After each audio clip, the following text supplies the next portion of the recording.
तो दोस्तों, एक और नया दिन और मैं बलजीत परमार हाजिर हूँ एक नई कहानी, नया किस्सा लेकर। आज आपको सुनाएंगे मुंबई के उस सनसनीखेज और डेयरिंग मर्डर की कहानी जो मुंबई के पुलिस हेडक्वार्टर के एकदम बाहर हुआ। जहाँ पे वो मर्डर हुआ, वो सीन, वो जगह मुंबई के पुलिस कमिश्नर के पहले फ्लोर वाले ऑफिस की खिड़की से दिखाई देता है। इतना नज़दीक और इतना चहल पहल वाला इलाका, जहाँ पे पैदल चलना फुटपाथ पे मुश्किल है और सड़कों पे दोनों तरफ इतना ट्रैफिक होता है जितना शायद साउथ मुंबई में और कहीं नहीं होता। बहुत अजीबोगरीब लगता है कि इतनी चहल पहल वाले इलाके में और पुलिस हेडक्वार्टर में पुलिस कमिश्नर की नाक के नीचे एक बड़े बिजनेसमैन और बिजनेसमैन जो कम्युनिटी है, दुकानदारों की, व्यापारियों की, उनके एक बड़े नेता भरत शाह जिसका नाम था, उसका दिन दिहाड़े कत्ल हो जाता है। बात 1997 की है। हुआ कुछ ऐसे कि 93 के ब्लास्ट के बाद डी कंपनी मतलब दाऊद गैंग अस्त व्यस्त हालत में था। बहुत से लोगों को मुंबई छोड़ के बाहर भागना पड़ा, किसी को दुबई, किसी को शारजा, किसी को कहीं और, किसी को पाकिस्तान, किसी को नेपाल, किसी को बांग्लादेश। और काफ़ी कमज़ोर पड़ रहा था गैंग। एक तरफ जहां इतने बड़े गैंग को संभालने के लिए पैसों की ज़रूरत थी, उसके साथ साथ दूसरी वजह गैंग को अपनी हैसियत बनाए रखने की कवायद भी करनी पड़ रही थी। ये बहुत असमंजस का मामला था, गैंग की सर्वाइवल का सवाल था और इसीलिए उन्होंने कुछ बड़े टारगेट चुने। देखिए, 93 में ब्लास्ट होते हैं और 96 में, 95, 96 में 2 सालों के बाद एक बार फिर गैंग सक्रिय होता है और बड़े बड़े लोगों को धमकियां मिलनी शुरू होती हैं। ये वो दौर था जब अबू सलेम ने एक डिफरेंट तरीके से मुंबई में कारनामे करने की छोटा शकील के कहने पर कमान संभाली थी। लेकिन बहुत से लोग ऐसे भी थे जो अभी भी सीधा छोटा शकील को रिपोर्ट करते थे। भरत शाह बहुत बड़ा व्यापारी था। रूपम स्टोर मुंबई के बड़े स्टोर्स में से एक है जिसमें रेडीमेड गारमेंट्स और तो कपड़े का बहुत बड़ा व्यापार चलता था। वो बहुत बिजी स्ट्रीट पे है। मेट्रो से जो सड़क मस्जिद की तरफ जाती है पुलिस हेडक्वार्टर के सामने से, उसकी एक तरफ स्कूल, हॉस्पिटल और पुलिस हेडक्वार्टर है। बहुत बड़े कंपाउंड हैं तीनों। दूसरी तरफ सैकड़ों दुकानें, बड़ी से लेकर छोटी। सबसे बड़ा कोल्ड ड्रिंक का जो स्टोर है, बादशाह कोल्ड स्टोर, वो भी उसी स्ट्रीट में पड़ता है। उसके साथ सबसे बड़ी मार्केट मुंबई की पुरानी ऐतिहासिक क्राफर्ड मार्केट, और उस मार्केट के नाम से ही पुलिस हेडक्वार्टर का नाम पड़ा है, क्राफर्ड पुलिस हेडक्वार्टर्स। सो इतनी बिजी एरिया में जहाँ पे सैकड़ों पुलिस वाले दिन भर इधर से उधर भागते रहते हैं और वहीं पे उनकी गश्त भी चलती रहती है। गनमैन होते हैं पुलिस के, बड़े ऑफिसर्स के, गाड़ियाँ सड़क पे खड़ी रहती थी पुलिस वालों की। और इस पूरी चहलकदमी के बीच भरत शाह का कत्ल होता है, और वो भी उन दिनों में जब दिवाली का सीज़न था। 8 अक्टूबर की बात है ये, 1997। दिवाली की शॉपिंग चल रही थी। हज़ारों लोग उस एरिया में शॉपिंग के लिए आते थे और उसके साथ लगते तकरीबन 200-250 गज की दूरी पे 2-3 और बड़े स्टोर थे जहाँ बहुत हाई एंड किस्म के कपड़े मिलते थे, जिनमें अमरपाली और कला निकेतन मशहूर थे। कला निकेतन की साड़ियाँ पूरे हिंदुस्तान में मशहूर गिनी जाती थी और बहुत महंगी होती थी। जो मुंबई का एलीट है, फिल्म इंडस्ट्री की जितनी अभिनेत्रियाँ होती थी, उनमें से आधी से ज़्यादा अपनी साड़ियाँ उसी कला निकेतन से खरीदा करती थी।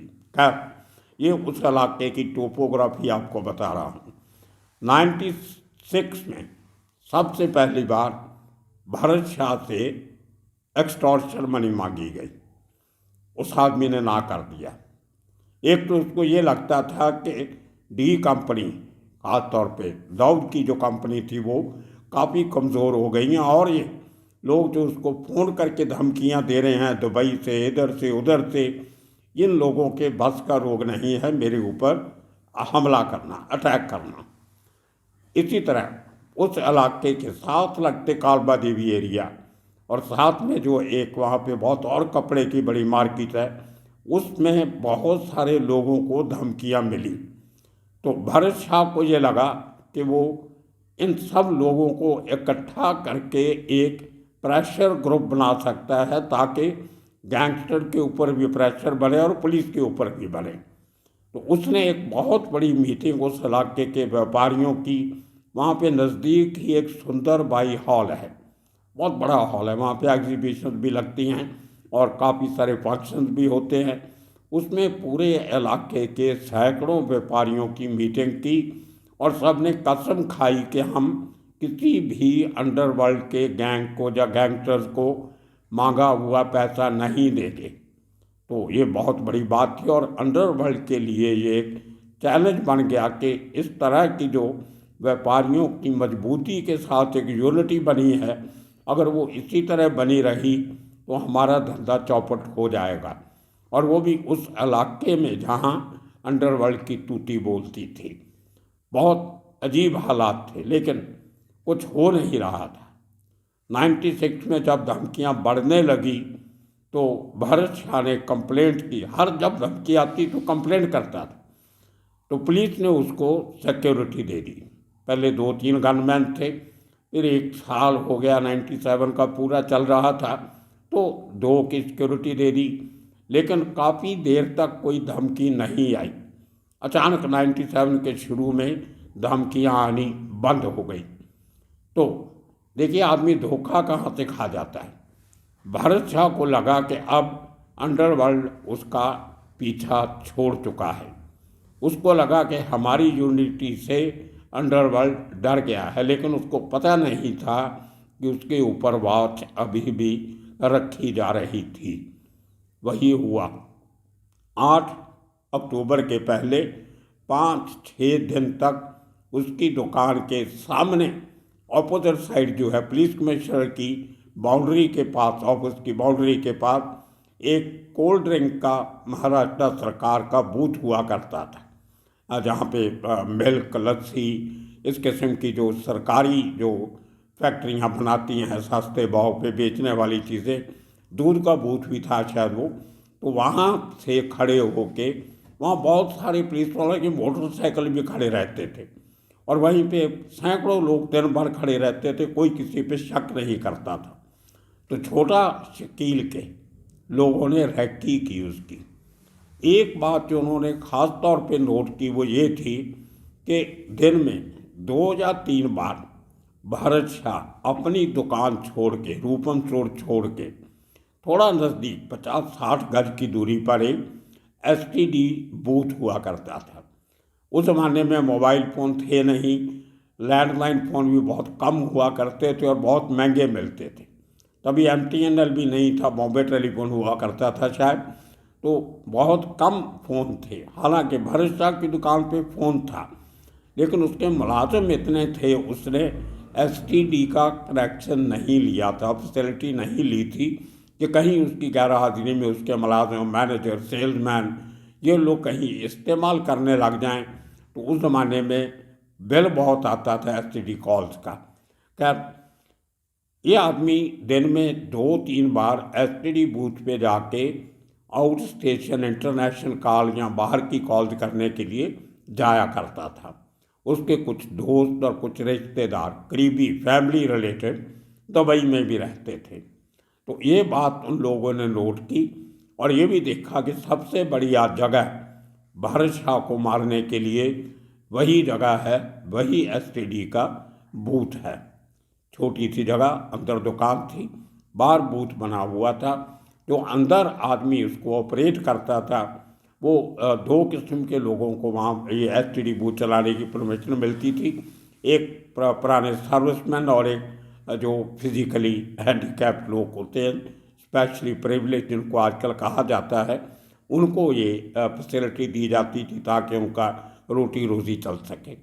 तो वो शख्स अंदर फ़ोन पे बैठ के नंबर मिलाता था और मिलाने के बाद जो बूथ के अंदर एक्सटेंशन होती थी वहाँ पे लाइन ट्रांसफ़र करता था और वहाँ से लोग अपनी बातचीत खड़ के कर लेते थे। और लेकिन क्योंकि ये बड़ा आदमी था, उस इलाके का माना हुआ बिजनेसमैन था, पैसे वाला भी था, उसका रुआब भी था, तो उसने वो बूथ वाले से डायरेक्ट लाइन ले लिया करता था। इसके लिए वो डायरेक्ट लाइन दे देता था, जितने मर्जी फ़ोन करे, अंदर मीटर पे बिल आ जाता था, वो अपने पैसे ले लेता था। उस दिन भी ऐसा ही हुआ।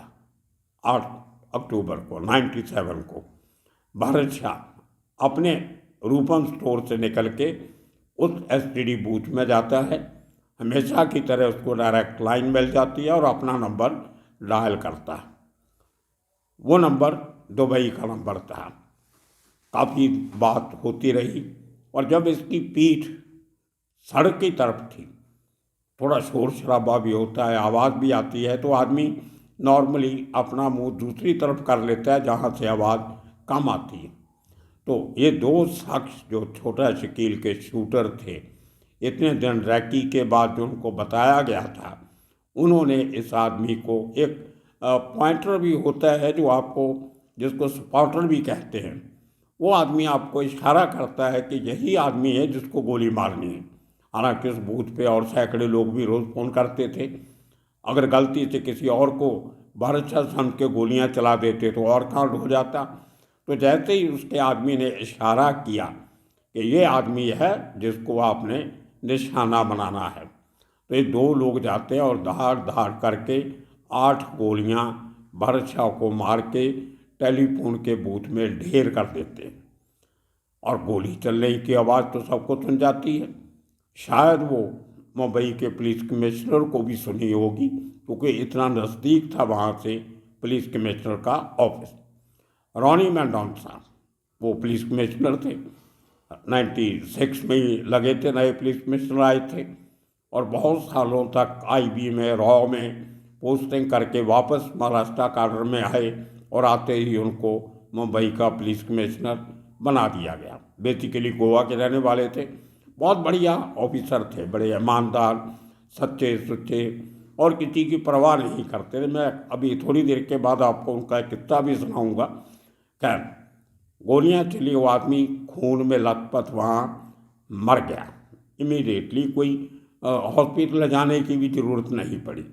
और जब गोलियों की आवाज़ आई तो उसको छोटा भाई वीरेन, उसको किसी ने जाके बताया कि आपके भाई को गोलियां मार दी गई हैं।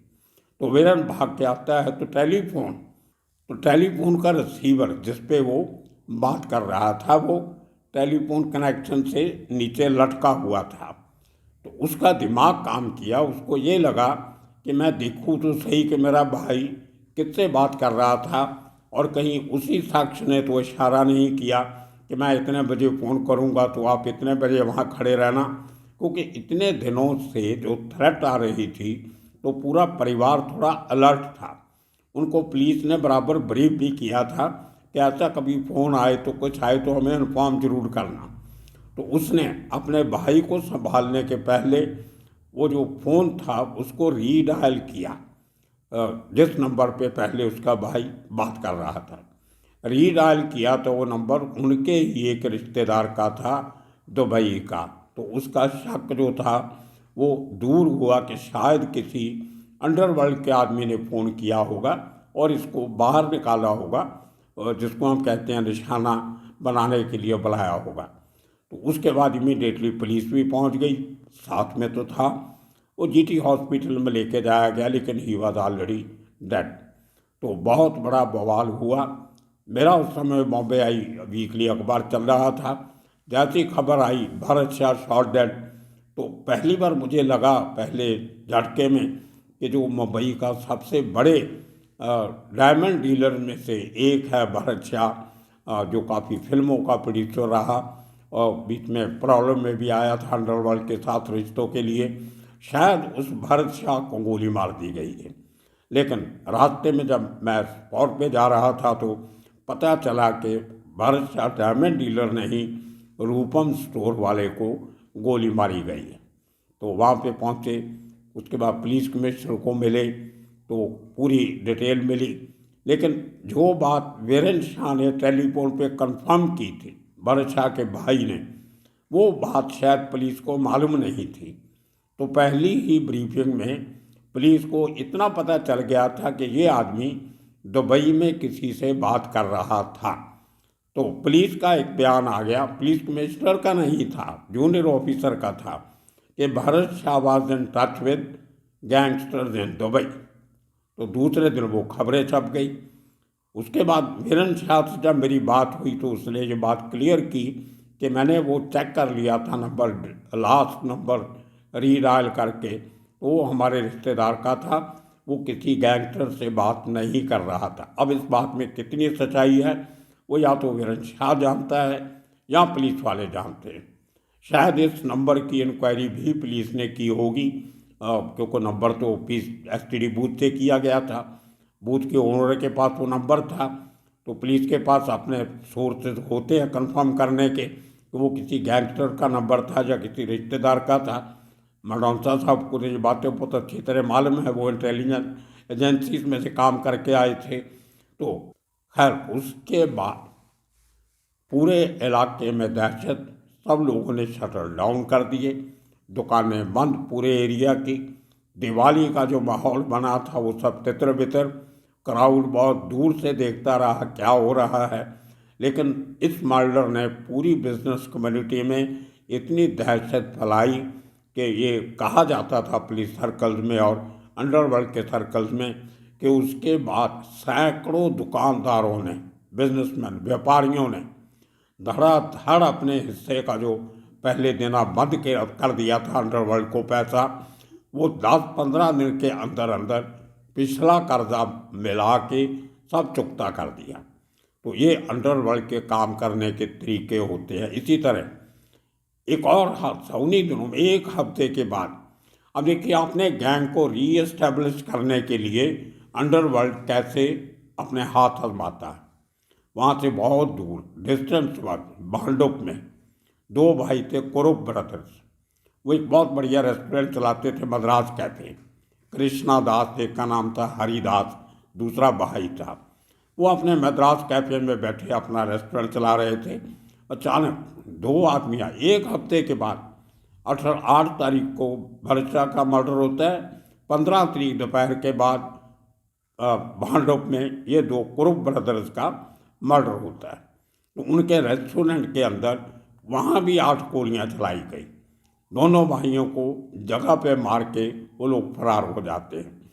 अब आप अंदाज़ा लगाइए, मुंबई जैसे शहर में अगर 7 दिन में 2 बड़े लोगों के मर्डर हो जाते हैं तो दहशत का माहौल तो होगा ही होगा। उसके बाद जो मैंने आपसे वादा किया था, रॉनी मेंडोजा का किस्सा सुनाऊंगा। तो जब ये 2 क्राइम मैंने आपको बताए, लेकिन उन्हीं दिनों में और 5-6 बड़े क्राइम भी हुए। तो उस समय के जो डिप्टी चीफ मिनिस्टर थे, जिनके पास होम डिपार्टमेंट भी था, गोपीनाथ मुंडे, उन्होंने एक पूरे होम डिपार्टमेंट के अफसरान की मीटिंग बुलाई अपने दफ्तर में, मंत्रालय में, सेक्रेटेरिएट में। वहाँ पे बातचीत करते करते उन्होंने मेंडोजा को, पुलिस कमिश्नर को पूछा कि ये आपकी चलते हुए मुंबई में क्या हो रहा है, क्यों कंट्रोल नहीं हो रहा। और आप देखिए मेंडोजा साहब का जवाब। आज के जो आईपीएस ऑफिसर हैं उनके लिए ये सुनना बहुत ज़रूरी है।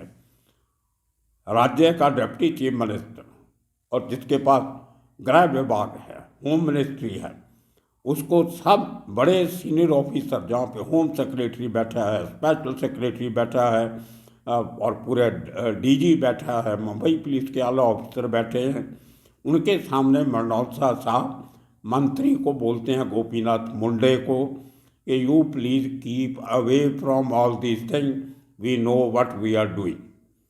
आप अपने काम तक मतलब रखिए, ये law and order crime control ये हमारा काम है और हम कर रहे हैं। और आप हैरान हो गए कि गोपीनाथ मुंडे ने कोई जवाब नहीं दिया। उन्होंने मंडौंसा की बदली भी नहीं की, कोई एक्शन भी नहीं लिया। उसके बाद भी 1.5 साल और के करीब मंडौंसा साहब मुंबई के पुलिस कमिश्नर रहे। इतनी हिम्मत रखते थे उस ज़माने के ऑफिसर जो मंत्री का मुंह बंद करवा सकते थे। आज इस किस्म के ऑफिसर्स की बहुत बड़ी कमी है। तो दोस्तों, इसी किस्म के और किस्से कहानियाँ लेके फिर हाजिर होंगे। तब तक के लिए आप सबका शुक्रिया, धन्यवाद।